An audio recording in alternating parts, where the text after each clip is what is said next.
The average temperature of the island of Guam is almost always over 80 degrees Fahrenheit. Coupled with the humidity, this provides the native inhabitants of the island, the Chamorro people, with a pleasant tropical climate for living.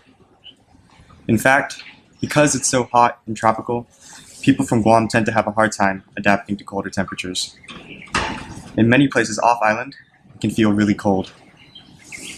Yet, in a group photo of the submarine USS Finback, taken in the freezing cold weather of Alaska, one young Chamorro soldier, despite almost everyone around him wearing a jacket, stood there, braving the cold, without one. This man was, most likely, Steward 3rd Class Jesus Chargualaf Manalisay. Manalisay was born in the village of Malasu, the southernmost village on Guam. The eldest son of Juan Castro Manalisay and Carmen Chargualaf Manalisay, he grew up living a life of subsistence, farming, and fishing. At the age of 18, on December 2nd, 1940, he enlisted in the U.S. Navy and received training aboard the USS Robert L. Barnes. Manalisay started off with the rank of Mess Attendant, 3rd Class, one of the few positions Chamorro men were allowed to hold in the military due to their skin color. This marked the beginning of Manalisay's military career, and soon after he was sent to the United States mainland for duty. In 1941, Manalisay served on the submarine USS Narwhal, SS-167. During his service, on December 7, 1941, the Imperial Japanese Navy attacked Pearl Harbor, shocking the world and sparking a bloody war in the Pacific. The Narwhal, which was in Pearl Harbor during the time of the attack, helped defend the base by gunning down Japanese planes. The Japanese attack was not relegated to Pearl Harbor, however.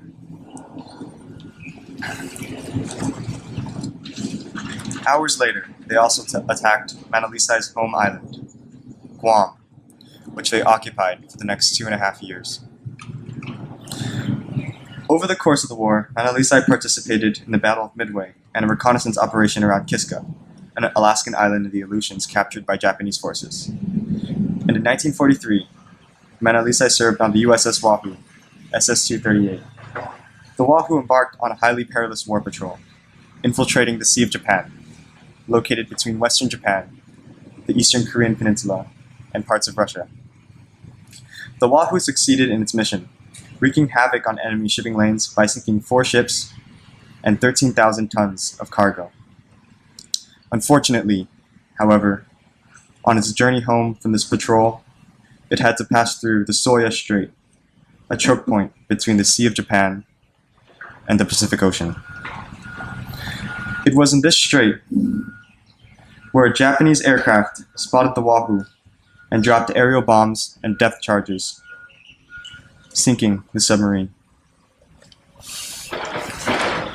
Tragically, all 80 brave sailors of the Wahoo perished, including Steward 3rd Class, Jesus Chargualaf Manalisay.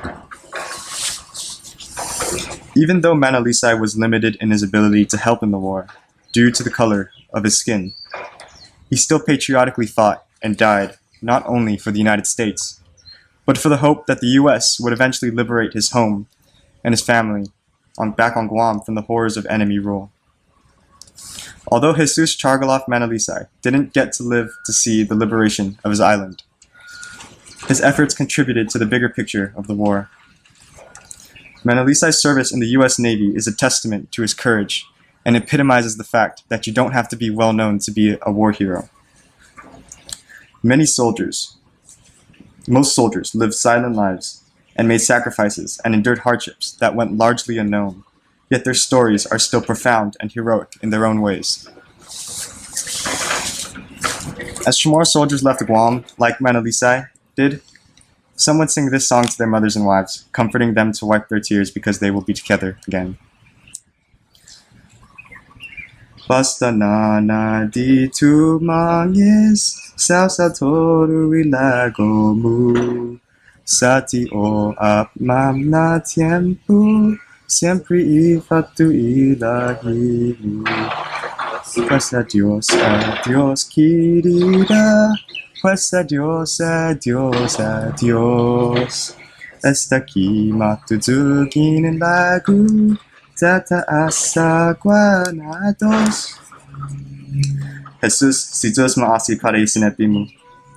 Na magunit tayo nakag namin nagong nga sana. Sa usaga gimanagu. Sa Guanamohon.